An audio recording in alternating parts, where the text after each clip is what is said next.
시간 맞추어서 이렇게 교회를 들어오는데요. 단풍이 아주 멋있게 우리 교회 앞을 들이워서 마치 우리 모든 성도님을 맞이하는 것 같은 그런 느낌을 받았습니다. 참 좋았습니다. 건물이 참 좋은 교회구나 이렇게 생각을 했고요.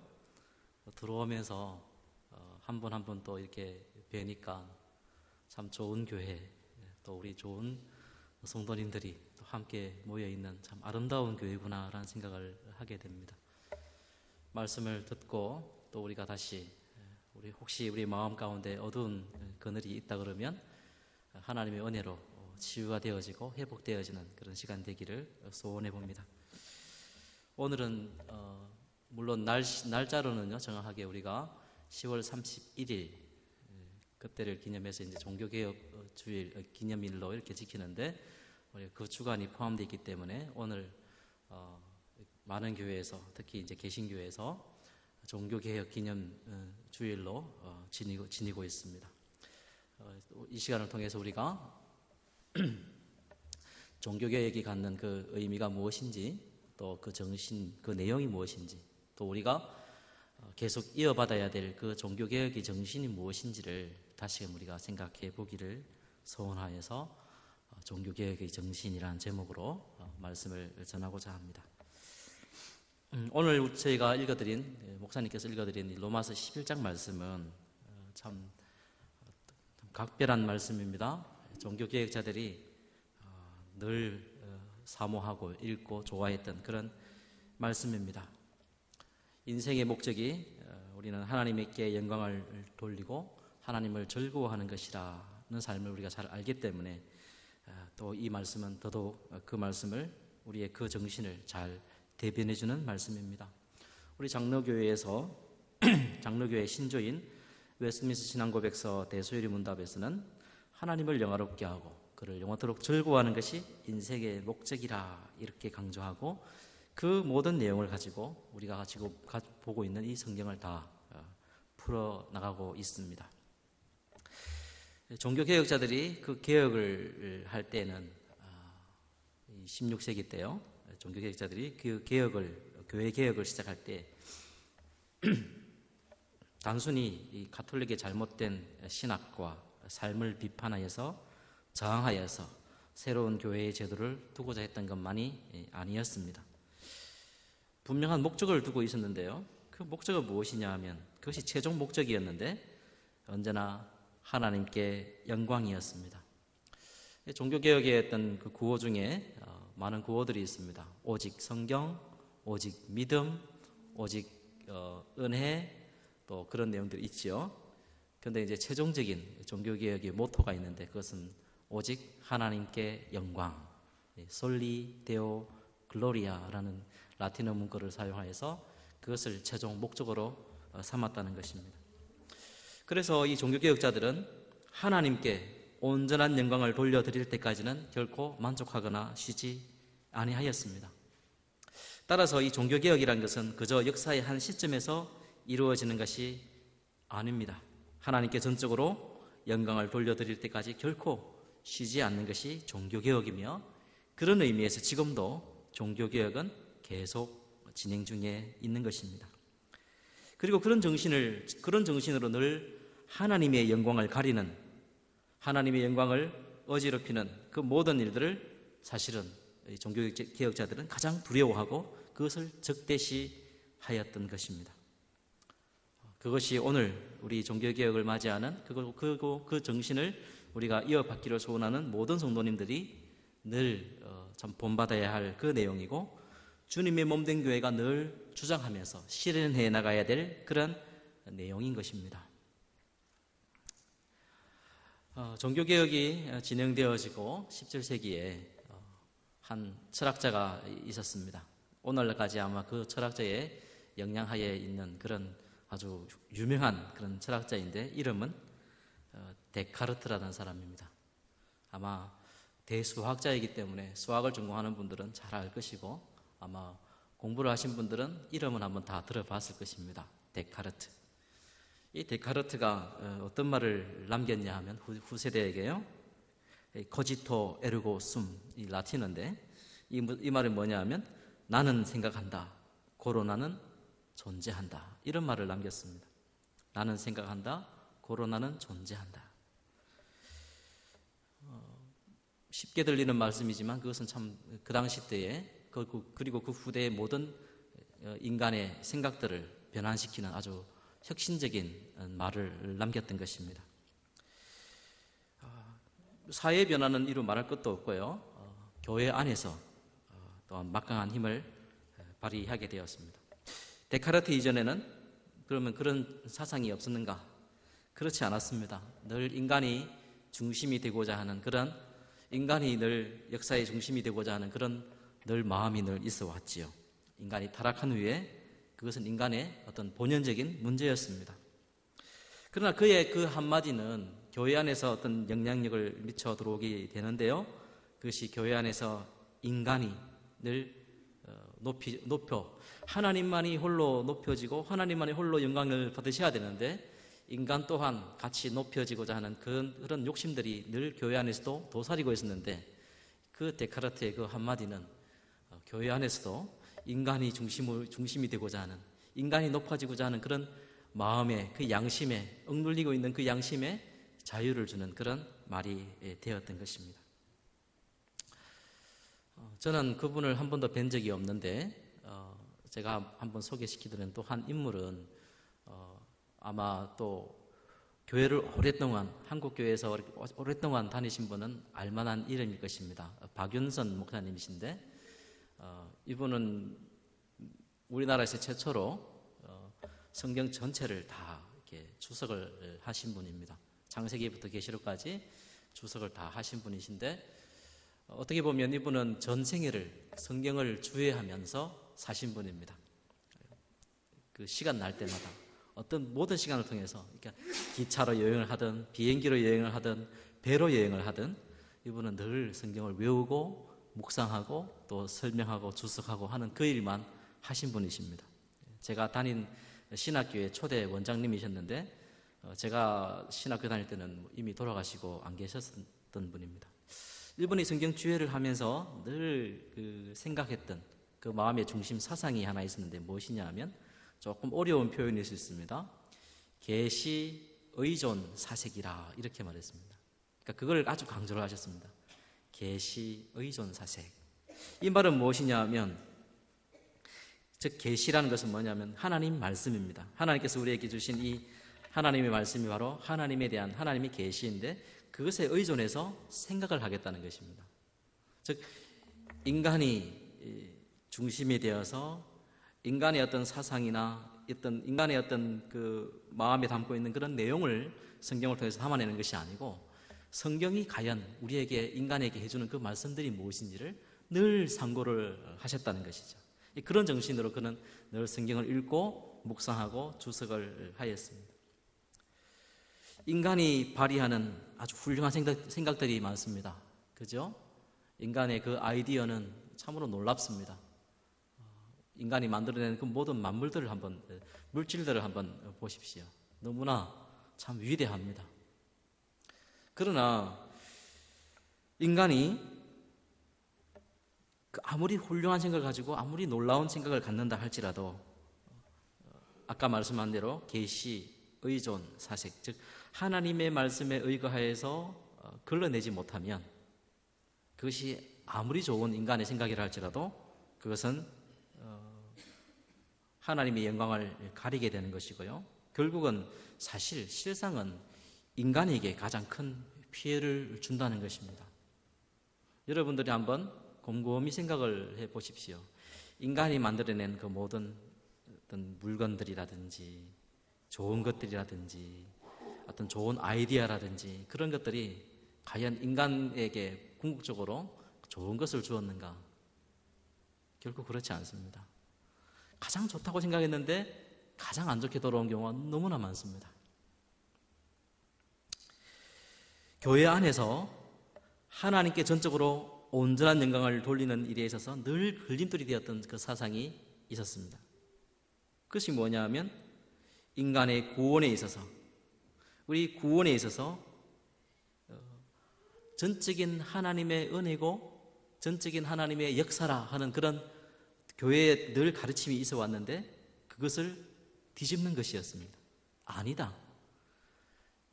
인간의 구원에 있어서 하나님이 전적으로 하시는 것이 아니고 거기에는 인간의 작용이 있어야 된다. 인간의 반응이 있어야 되고 인간의 역할이 있어야 되고 인간의 어떤 수고가 있어야 되는 그런 모든 것들이 있어야지 구원이 일어난다는 사실을 말했던 그런 사상들이 늘 이어져 왔습니다. 그리고 그 사상의 하나의 어떤 종교개혁 시대에 번쩍 터뜨렸던 한 인물이 있습니다. 그 사람이 아르미니우스라는 사람입니다. 네덜란드 사람인데 그가 그런 가르침을 이야기했습니다. 즉 인간의 구원에 있어서는 전적인 하나님의 은혜만이 아니고 사람 또한 그 역할이 있다는 것을 그가 주장하였습니다.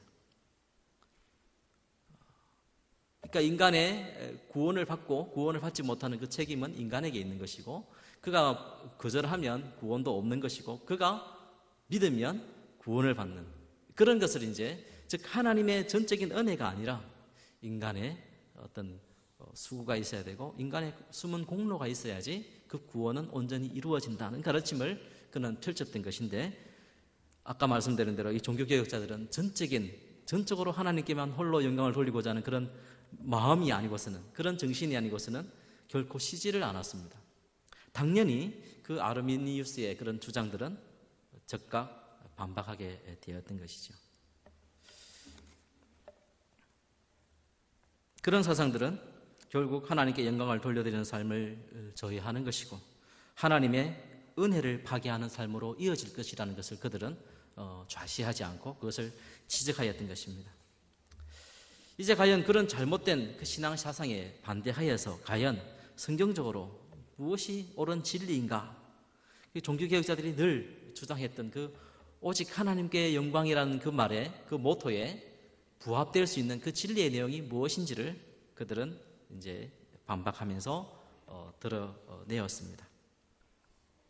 만일 그게 집중하지 않으면 결코 오늘날도 그렇고 앞으로도 교회는 진리 앞에서 힘을 잃게 될 것이고 모든 잘못된 가르침에 흔들리게 될 것을 이 당시의 종교개혁자들은 늘 바라보았고 따라서 그것을 후대에게 그 진리의 어떤 한 내용을 잘 담아서 전수하기를 원했던 것입니다.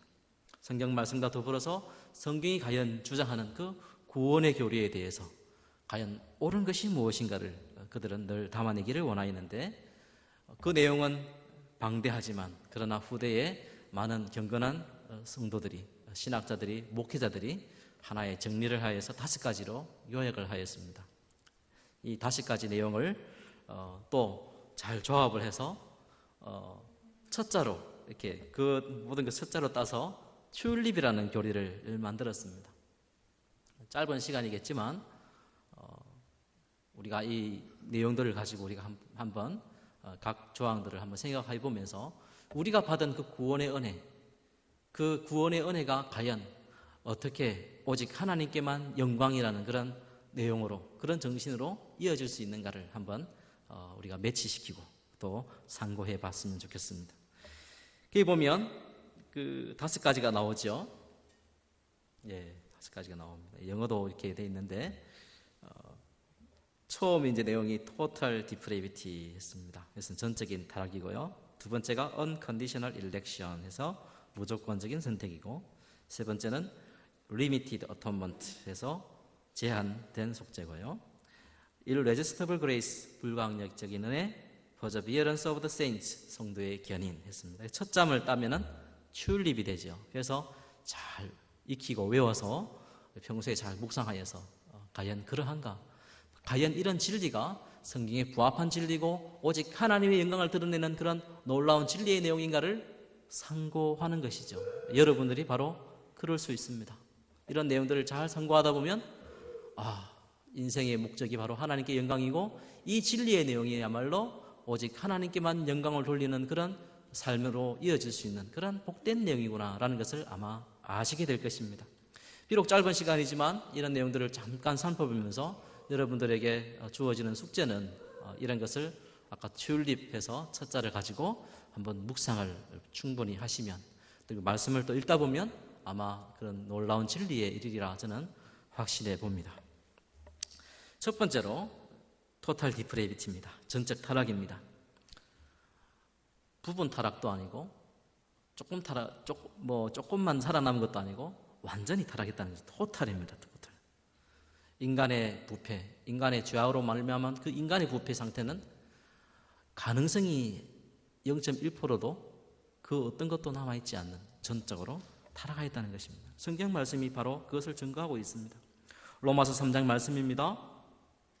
시편 14편에 있는 말씀을 인용하여서요 그가 기록하고 있는데, 사도 바울은 10절 말씀이 기록한 바 의인은 없나니 하나도 없으며 깨닫는 자도 없고 하나님을 찾는 자도 없고 다 치우쳐 한 가지로 무익하게 되고 선을 행하는 자는 없나니 하나도 없도다. 저희 목구멍은 열린 무덤이요 그 혀로는 속임을 베풀며 그 입술에는 독사의 독이 있고 그 입에는 저주와 악독이 가득하고 그 발은 피 흘리는데 빠른지라. 밤일과 고생이 그 길에 있어 평강의 길을 알지 못하였고 저희 눈앞에 하나님을 두려워함이 없느니라 함과 같으니라.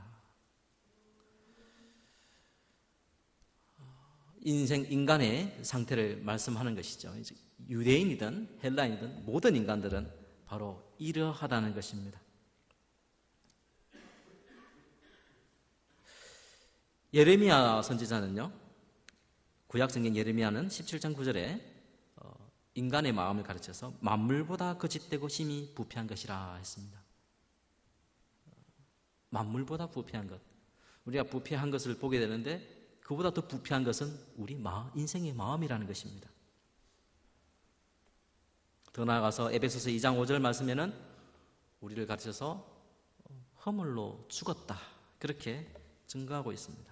이토록 성경은 하나님을 떠난 인간, 그 마음에 하나님을 두기 싫어하는 인간의 상태를 가리켜 종교개혁자들은 전적으로 타락하였다 그렇게 주장한 것입니다. 행위뿐만 아니고 그 행위를 산출하는 그 생각과 그 의지까지도 완전히 타락하였다는 것입니다. 그러니까 하나님으로 돌이키고자 하는 그 마음은 전혀 없다는 것이에요. 인생은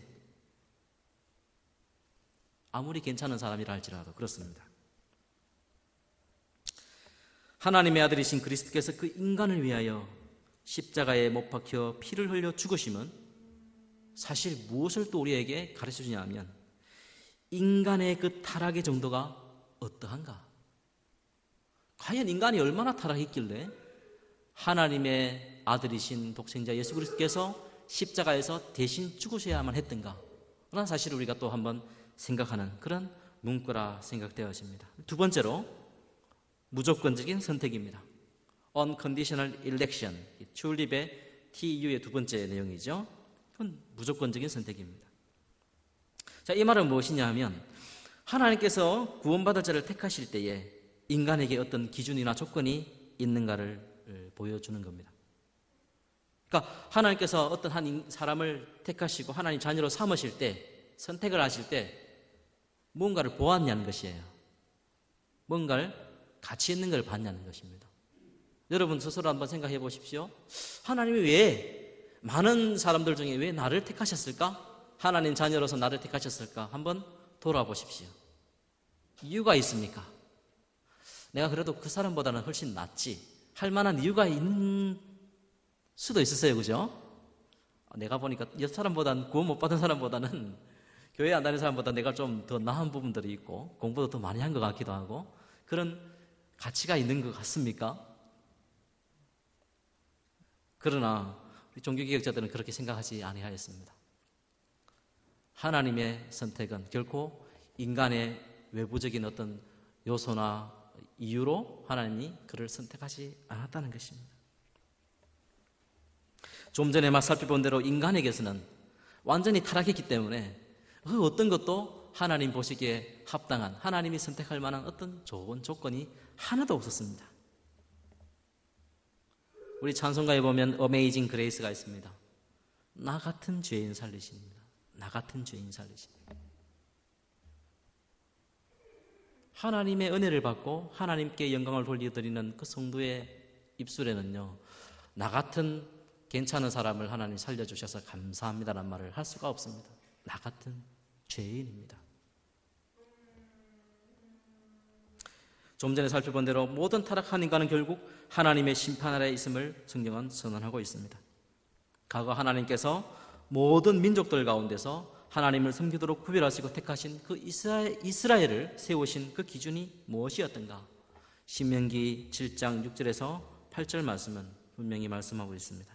거기에 보면 너는 여호와 내 하나님의 성민이라. 내 하나님 여호와께서 지상 만민 중에서 너희를 자기 기업의 백성으로 택하셨나니 하나님께서 너희를 기뻐하시고 너희를 택하심은 너희가 다른 민족보다 수요가 많은 연고가 아니니라.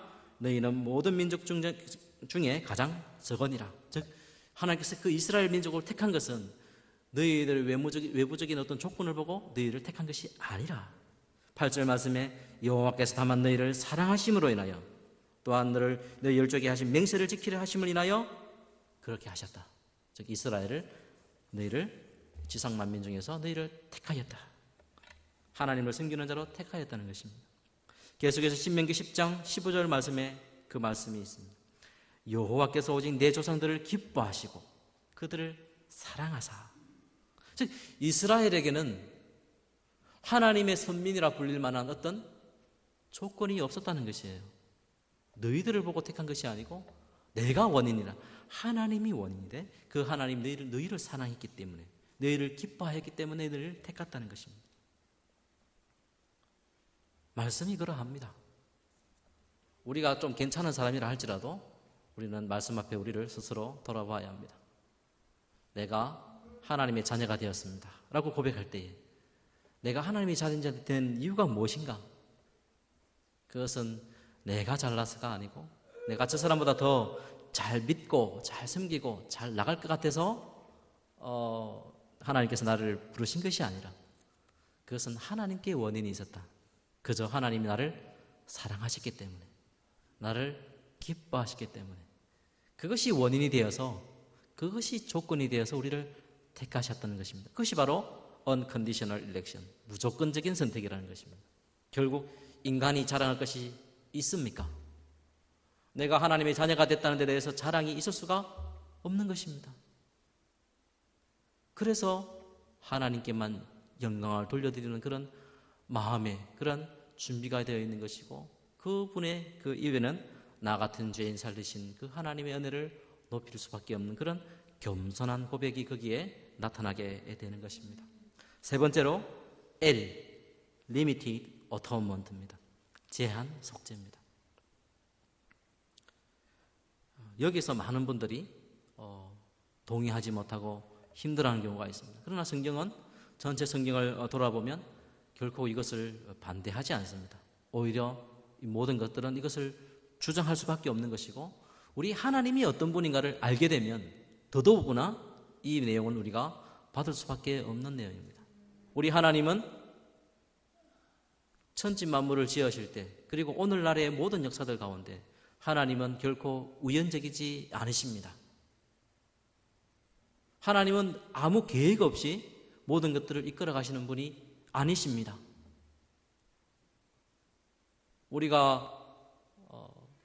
제가 처음에 이제 독일이라는 나라를 유학을 갔을 때 처음 목격한 사건이 뭐였냐 하면 정확하게 제가 목격을 했는데 TV를 보면서요. 9시요. 독일의 시간에는 13시였는데 그 뉴욕 시간에는 9시, 아침 9시였어요. 갔는데 TV를 생방송을 보고 있는데 비행기 2대가 이렇게 와가지고 건물을 이제 부서뜨리는 그런 9.11 사태죠. 그런 일이 있었습니다. 굉장히 놀랐죠. 마치 영화에서 일어나는 그 일들이 실제로 벌어졌으니까요. 아마 다들 놀라셨을 겁니다. 근데 하나님께서 놀랄 일이 있겠습니까? 그러니까 우리는 그 모든 것들이 굉장히 우연 속에서 이루어지기 때문에 놀라는 것이죠. 다 알고 있으면 놀라지도 않습니다. 다 아는 이야기를 영화관에서 보면 어떻습니까? 재미가 없죠. 누가 다 영화 스토리를 다 이야기해주면 재밌습니까? 영화가 하나도 스릴도 없고 아무것도 재미가 없습니다. 그런데 우리는 우연 속에 살고 있기 때문에 놀랄 일이고 굉장히 깜짝 놀랄 일이지만 그러나 하나님은 결코 우연적이지 않으십니다. 하나님께서는 모든 것이 필연적이에요. 필연적. 하나님 분명히 이 모든 세상을 지으시고 예수 그리스도가 오시는 그 모든 이야기를 하나님은 다 아시고 정하시고 그것을 그대로 이루어 가시는 하나님이십니다. 우리가 하나님은 전능하십니다. 하나님은 능력이 많으신 분입니다. 이렇게 고백하는 이유는 하나님이 힘이 세고 이런 것이 아니고 하나님이 정해두으신 그 계획은 결코 취소되거나 변경되거나 외부에 의해서 방해되거나 하지 아니하시고 그 계획들이 그대로 이루어 간다는 것입니다. 방해를 하는데 마귀도 방해를 하고 사람도 방해를 하는데 오히려 그 방해를 통해서 하나님은 그 일을 이루어 가시는 하나님의 그 계획들을 변함없이 아주 흔들림 없이 차질 없이 이루어 가시는 그 모든 것을 가르쳐서 우리는 하나님의 전능함, 하나님의 능력 많으심 이렇게 고백하는 것입니다. 전능하신 하나님이라는 말은 바로 그런 말씀입니다. 자, 이런 하나님을 우리가 잘 이해를 하게 될 때에 자, 죄인을 하나님께서 구원하려 이 땅에 예수 그리스도를 보내셨는데 예수 그리스도께서 이 땅에 오실 때에 계획이 있었겠습니까? 없었겠습니까? 예수 그리스도께서 이 땅에 오실 때 내가 십자가를 지고 죽으시기 위해서 예수님께서 이 땅에 오셨는데 아무런 계획이 없이 오시지 않으셨다는 것입니다. 분명히 그 백성, 자기 백성을 구하기 위해서 이 땅에 오셨다는 사실입니다. 그래서 마태복음 1장에 18절에 예수님 가르쳐서 그 말씀을 안 넣습니다, 집사님. 마태복음에 보면 이 말씀이 있습니다. 자기 백성을 구원하시려 이 땅에 오셨다는 것입니다. 예수 그리스도께서 자기 백성을 위해서. 즉 제한 속죄라는 것은 뭐냐 하면 예수 그리스도께서 죽으실 때에 누구를 위해 죽으셨는가 하실 때 세상의 모든 사람을 위해서 안 믿는 사람들을 위해서 아니고 모든 믿는 자기 백성을 위해서 죽으셨다는 것입니다. 그것이 제한 속죄입니다. 요한복음 10장 14절에서 15절 말씀을 한번 보십시다. 예수님께서 이런 말씀을 하십니다. 나는 선한 목자라. 나는 내 양을 알고 양도 나를 아는 것이 아버지께서 나를 아시고 내가 아버지를 아는 것 같이 나는 양을 위하여 목숨을 버린다. 내가 내 양을 안다. 나는 그 양을 위해서 내 목숨을 버린다. 그 양입니다. 모든 양이 아니고 내 양을 위해서 내 목숨을 버리겠다. 요한복음 10장 9절 말씀에 내가 그들을 위하여 비옵나니 내가 비옵는 것은 세상을 위하면 모든 사람이 아니라 내게 주신 자들을 위함이니 라고 되어 있습니다. 그들은 아버지의 것이로소이다. 자, 그리스도께서 누구를 위해서 죽으셨는가? 자기 백성, 자기 택한 백성을 위해서 죽으셨다. 이렇게 강조를 하였던 것입니다. 이어서 irresistible grace, I인데요. 저항할 수 없는 은혜라는 것입니다. 하나님께서 자기 백성을 불러내십니다. 지금도. 그죠? 우리도 우리 삶을 돌아보면 내가 하나님 앞에 부름받는 그런 때가 있었습니다. 저는 청년 때는 고등학교 때까지 대학 초년 때까지는 교회를 다니지 않아야 하였습니다. 그러니까 구원에 대한 진리도 모르고 아무것도 모르는 자였어요. 그런데 어느 순간에 하나님께서 나를 부르셨습니다. 어떻게 보면 참 완악한 존재일지도 모르는데 그런 자를 부르셨습니다.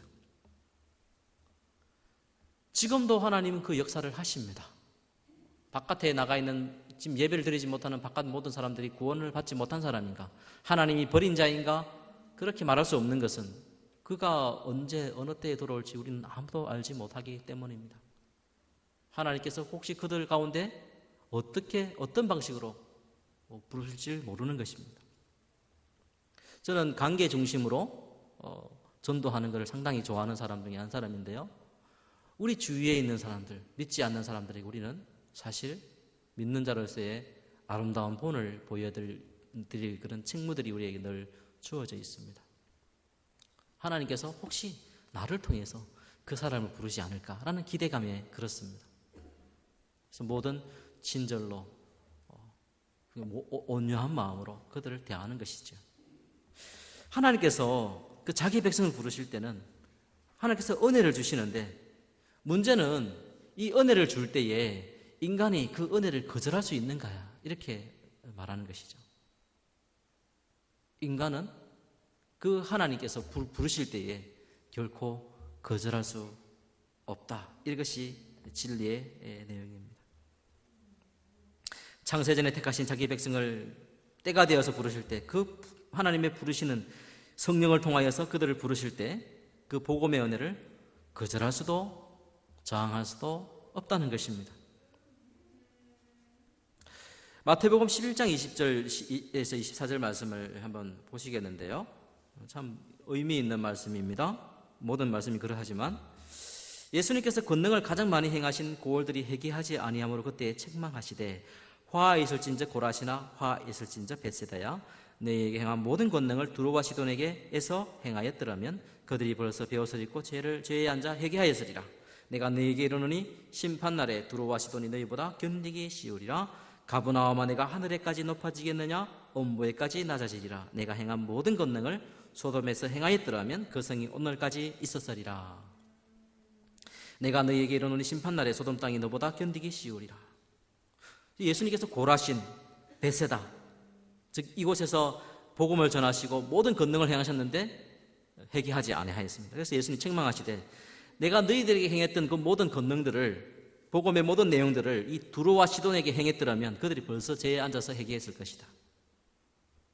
가버나움이라는 곳도 마찬가지죠. 예수님께서 가장 권능을 많이 행한 곳인데 이 가버나움은 어땠냐면 전혀 회개하지 않았습니다.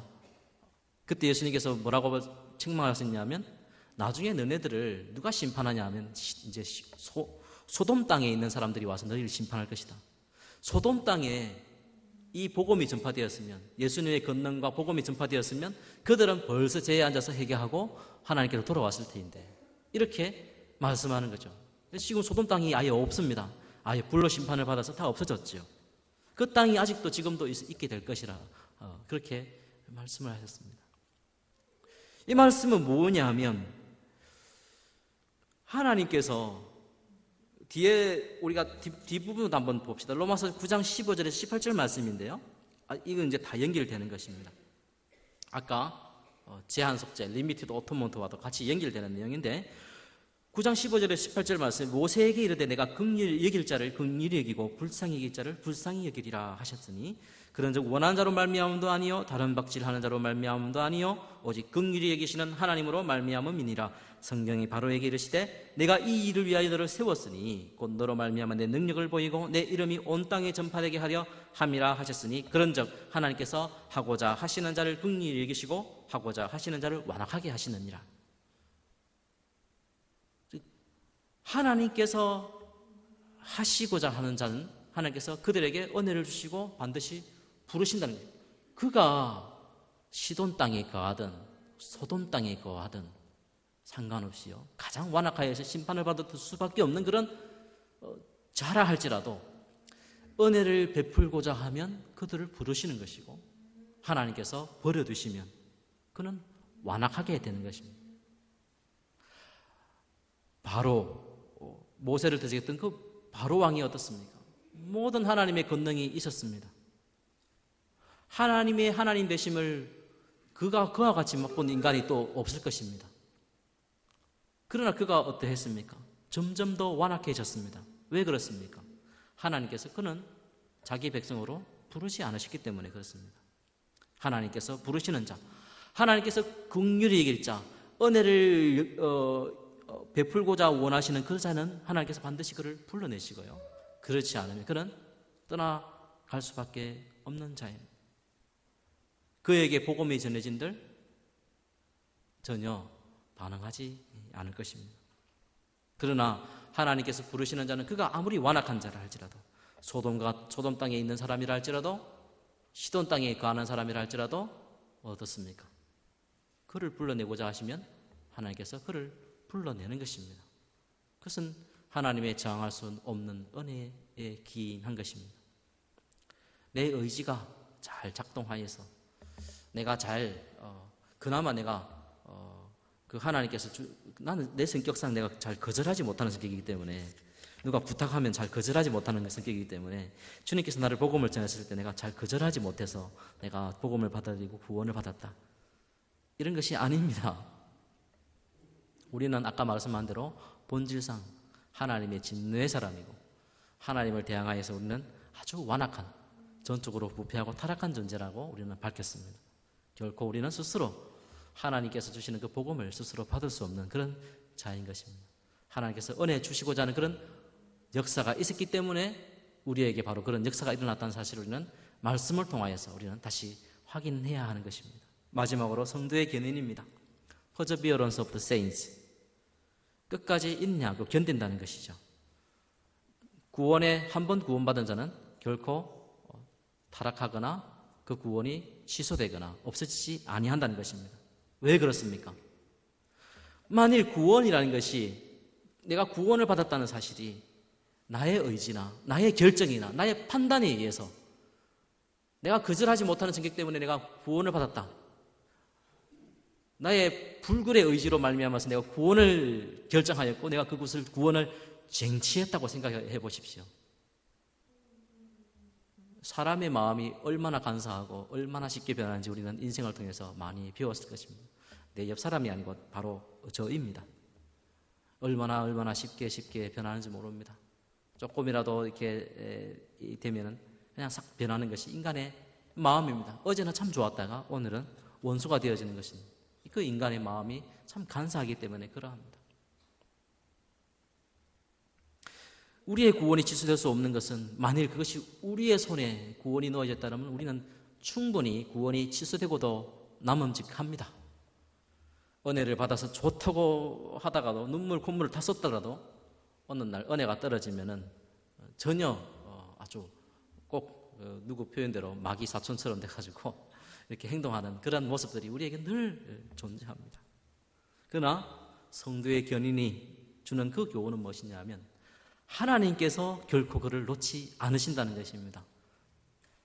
하나님이 절대로 변하시지 않으신 분이기 때문에 그렇습니다. unchangeable. 하나님은 절대 불변하신 분이기 때문에 우리의 구원 또한 불변하지 않는 것이 되는 것입니다. 로마서 8장 33절에서 37절 말씀입니다.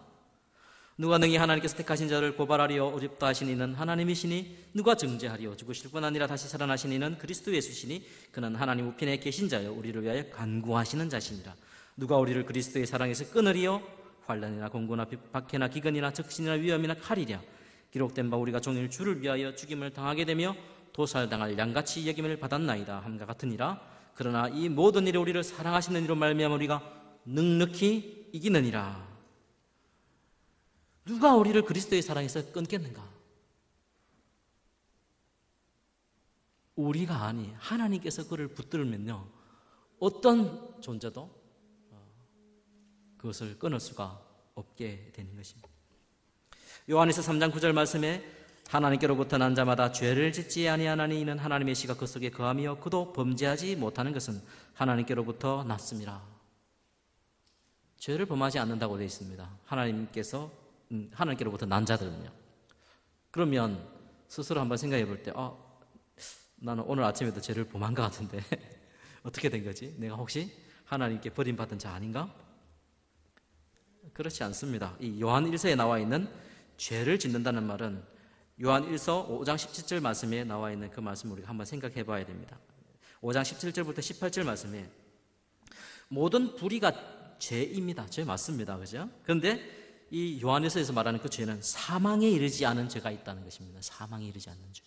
그러니까 용서받는 죄가 있고 용서받지 못하는 죄가 있는데, 즉 사망에 이르지 않는 죄가 있고 사망에 이르는 죄가 있는데, 우리 하나님께서 부르시고 택하신 자녀들은요 사망에 이르지 않는 죄를 지을 수 없다는 것입니다. 바로 그 말씀이죠. 예수님께서 말씀하신 대로 이것은 성령을 해방하는 죄라 말할 수 있습니다. 사망에 이르는 죄입니다. 더 엄격하게 말하면 예수님을 안 믿는 죄입니다. 예수님을 안 믿는 죄는 가장 큰 죄입니다. 하나님의 가장 큰 호의를 받아들이지 않는 그 죄야말로 하나님이 가장 큰 죄로 여기시는, 용서받지 못하는 죄가 되는 것이죠.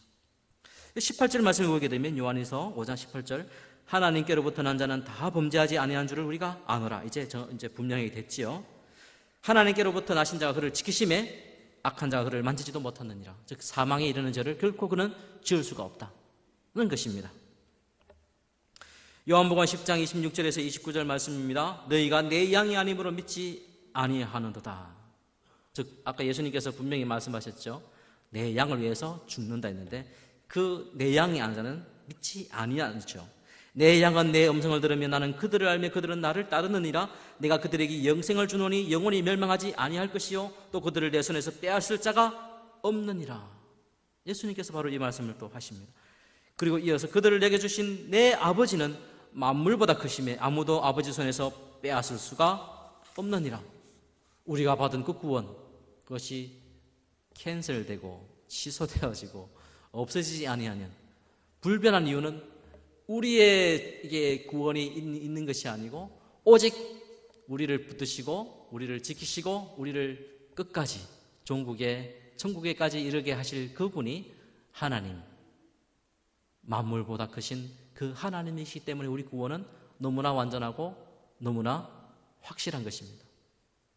그렇기 때문에 우리 예수님께서 무슨 말씀을 하시냐면, 귀신을 쫓아내고 복음을 전했던 그 70인의 전도자들, 예수님의 제자들에게 너희들이 가서 복음을 전하는데 귀신이 항복하고 복음이 전파되는 것으로 인하여 기뻐하지 말고 너희들이 하늘나라의 생명책에 있다는 사실로 인하여 기뻐하라. 그런 말씀이 가능한 것입니다. 만일 구원에 확실한 것이 아무것도 없다, 죽을 때 내가 부인하면 끝난다, 우리 구원은 취소되거나 내가 잘못 믿으면 버림받거나 이런 것이 왔다리 갔다리 이렇게 되면 그런 말씀을 하실 일이 만무하죠. 너희들이 기뻐해야 될 이유, 우리가 기뻐해야 될 이유는 무엇이냐? 우리의 이름이 하늘나라의 생명책에 이미 기록되어서 절대 지워지지 않는다는 사실에 있다는 것입니다. 하나님께 홀로 영광을 돌리고자 하는 그런 구원의 이런 내용들은, 이런 진리의 내용들은 인간을 낙담하게 하거나 인간을 위축하게 만드는 그런 내용들이 아닙니다. 그것은 오직 성도에게 있어서는 너무나 무한한 위로와 은혜를 주는 그런 내용이기 때문에 그러한 것입니다. 결론하겠습니다. 죄인을 구원하시고 자기 백성을 삼으시는 그 모든 일에 있어서 결단코 인간에게는 그 어떤 역할이나 노력이 주어지지 않습니다. 이것은 로마서 11장 35절 말씀에 누가 주께 먼저 드려서 갚으심을 받겠느냐, 이 말씀을 잘 생각해 보십시오. 누가 주께 먼저 드려서 갚으심을 받겠느냐, 쉽게 놓치는 말씀인데요, 잘 생각하셔야 됩니다. 너무나 분명한 증거이기 때문에 그렇습니다. 그 어느 인생도 하나님께 먼저 행하거나 하나님께 먼저 드려서 받은 자가 없다는 것입니다. 하나님께서 우리에게 모든 것을 다 주셨는데, 건강도 주시고 물질도 주시고 모든 것, 구원까지 다 주셨는데, 그걸 주실 때 우리가 뭔가를 해서 하나님이 주신 적이 하나도 없다는 것입니다. 여러분, 내가 하나님께 뭘 했더니만 하나님께서 나에게 이런 것들을 주셨다? 그럼 그거는 이제 이 말씀하고는 정반대가 되는 것이죠. 그런 사람들은 평생을 살면서 늘 자기 자랑만 하고 있을 것입니다. 오직 하나님께 영광을 돌리고자 하는 그런 마음이 아니라 자기 자신만을 높이는 것이죠. 인간의 행위나 자기 살과 뼈를 깎는 노력을 통하여서 하나님께로부터 구원이 주어진 인생은 아무것도 없습니다. 아무도 없습니다. 구원은 하나님의 전적인 은혜요 선물입니다. 그것을 인정할 때에라야 오직 하나님께만 영광을 돌려드릴 수 있습니다. 그렇지 않으면 하나님께 영광을 돌리지 않고 인간을 높이게 되는 것입니다. 인간은 아까 말한 대로 참 교만합니다. 전적 타락이기 때문에 참 교만하고 완악합니다. 구원에 대해서 만일 자기에게 어떤 공과가 있다고 생각한다면 그것이 얼마가 되었든 간에 그것을 높이려고 하는 인간에게는 못된 습성이 늘 도사리고 있습니다. 그런 인간의 모습을 바라보며 전적인 타락을 늘 묵상하십시오. 내가 어떤 자였는가? 나는 하나님께 전적으로 타락한 존재다. 아무 가능성이 없는 자라. 이 세상에 빈부가 있습니다. 그리고 배운 사람이 있고 못 배운 사람이 있습니다. 어느 지역 출신인가? 늘 따지죠. 이 세상은요. 사람을 보고 우리는 늘 평가를 합니다. 너는 어디에서 왔고 어느 학교에 나왔고 또 돈이 있는지 힘이 센지 이런 것들을 한 번씩 검토를 해봅니다. 인간은 늘 그렇습니다. 그죠? 그게 자유로운 사람이 별로 없어요. 저도 마찬가지입니다. 그러나 무조건적인 선택을 한번 잘 생각해 보십시오. 하나님께서 나를 왜 하나님의 자녀로 택하셨는가? 나를 무엇을 보고 택하셨는가? 결코 나의 어떤 외부적인 어떤 것을 보고 하나님께서 결코 나를 자녀로 삼으신 일이 없습니다. 우리는 모든 사람을 평등하게 보아야 될 그 이유가 바로 거기에 있습니다. 그 모든 사람은 바로 하나님의 형상이기 때문에 더더욱 그러합니다. 이 무조건적인 선택의 내용들을 우리가 생각해 볼 때 우리는 결코 사람을 함부로 판단하거나 비평할 수 없을 것입니다.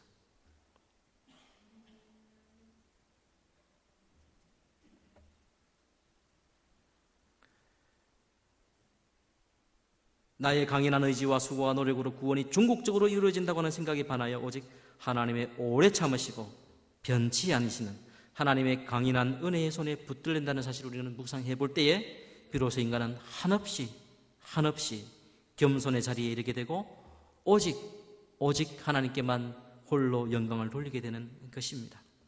우리에게 주어진 그 구원은 세상의 어떤 것과도 비교하거나 바꾸거나 할 수 없는 가장 최고의 가치입니다. 여기에 인간의 자리가 없습니다.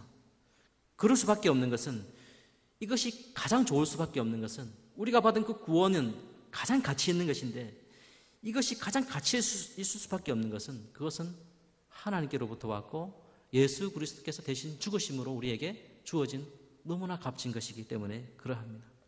거기에 인간의 역할이 아무것도 없습니다. 구원이라는 것은 하나님과 인간의 합작품이 결코 아닙니다. 인간은 거기에 어떤 것도 이런 것도 없고 거기에 자격도 없습니다.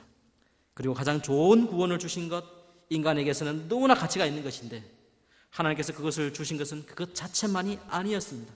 그것은 더 좋고 더 가치 있는 최고의 것을 주기 위한 것인데 무엇이냐면 하나님 자신입니다. 하나님만이 인간의 가장 최고의 가치요 복이라는 사실입니다. 바로 이런 은혜와 복을 주시기 위해서 우리에게 구원을 주시고 영생을 주셨다는 사실을 우리가 늘 기억을 해야 합니다. 우리 인생이 하나님을 예배하고 섬기고 하나님을 사랑하는 것이 인간에게서는 가장 최고의 영광입니다. 하나님께 생명 다하기까지 찬양과 영광을 돌려드리는 것이 인간이 누릴 수 있는 가장 최고의 복이요 은혜라는 사실을 우리는 잊지 않아야 합니다.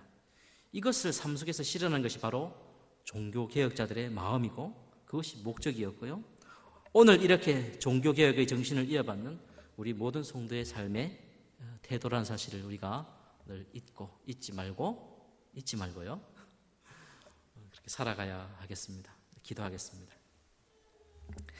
하나님 아버지, 은혜를 감사합니다. 우리에게 베푸신 그 구원의 은혜들을 한번 생각해 보았습니다. 우리는 결코 그 구원의 어떤 것도 또 어떤 자리도 어떤 공로도 없다는 사실을 생각해 보게 됩니다. 그러나 우리 인생은 늘 완악하고 교만하고 남보다 나를 더 높이고자 하는 그런 참 완악한 마음 때문에 하나님께 받은 그 전적인 은혜로 받은 그 구원도 마치 내가 어느 정도 역할을 한 것으로 늘 생각하기 쉬운 그런 마음을 갖는 그런 완악한 자입니다. 하나님, 우리를 늘 깨트려 주시고 우리의 마음을 깨트려 주셔서 늘 은혜에 사로잡힌 자가 되게 하여 주시고 말씀을 통하여서 늘 확인하고 다시 확인하여서 내가 얼마나 참 못난 자이고 내가 얼마나 전적으로 하나님께 부패한 자이고 오직 하나님의 은혜가 아니고서는 하나님의 붙드심이 아니고서는 하나님의 간섭이 없이는 너무나 연약한 존재임을 우리가 늘 잊지 않게 하여 주시고 늘 한없이 겸손하게 도와주시고 하나님께서 주신 그 구원의 은혜에 늘 감동하며 감사하며 기뻐하는 자가 되게 하여 주시고 그 구원을 주심으로 말미암아 우리에게 주어진 생명으로 말미암아 우리와 동행하시고 우리와 함께 하시며 우리의 모든 것을 주시는 그 하나님이 얼마나 복되고 참 가치 있고 얼마나 그 하나님께 영광을 돌려드리는 그 삶이 우리에게 얼마나 복된 삶인가를 다시금 돌아보며 그래야 과거에 모든 경건하였던 주의 백성들이 늘 고백하였던 대로 오직 하나님께만 영광을 돌리고자 하는 그런 마음을 가지고